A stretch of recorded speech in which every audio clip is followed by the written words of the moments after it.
ခန္ဓာကိုယ်တင့်ကိုပေးထားတယ်မြို့သားတွေအားလုံးတရားနာတော့ပါပြီးရင်တင့်အတွက်သားသမီးမွေးပေးတယ်ကလေးမွေးပေးတယ်ချက်ပြုတ်ပေးတယ်ရှော်ဖို့ပေးတယ်အိမ်တန်ရှင်းရင်အကုန်လုပ်ပေးတယ်မိသားစုကိစ္စအကုန်လုံးကိုတင့်အမျိုးသမီးကလုပ်ပေးတာ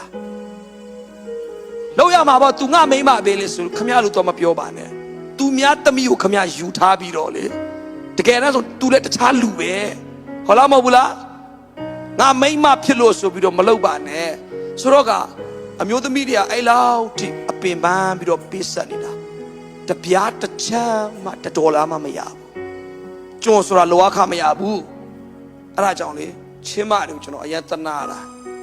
ကျွန်နဲ့တူတယ်မိန်းကလေးတွေဟာလို့ပြောတာပေါ့ဒီလောက်ပေးဆက်နေတာတော့ဒီလောက်လုပ်ပေးတာတော့မှသူ့ယောက်ျားကမိမရေနင်ဒီလိုမျိုးငါတို့မိသားစုကိုဒီလိုလုပ်ပေးနေလို့ဂျေဇုတင်တယ်လို့ဂျေဇုတင်စကားလည်းပြောမခံရဘူးမိမအခုလိုမျိုးပေါ့နော်မိသားစုကိုဒီလိုလုပ်ပေးနေလို့နင့်ကငါဂျေဇုတင်ရုံမကအရန်ချစ်တယ်နော်လို့ချစ်တဲ့အကြောင်းလည်းအပြောမခံရဘူးခေါ်လိုက်နှုံပြနှုံတဲ့သူခန္ဓာကိုယ်တင့်ကိုပေးထားတယ်မြို့သားတွေအားလုံးတရားနာတော့ပါပြီးရင်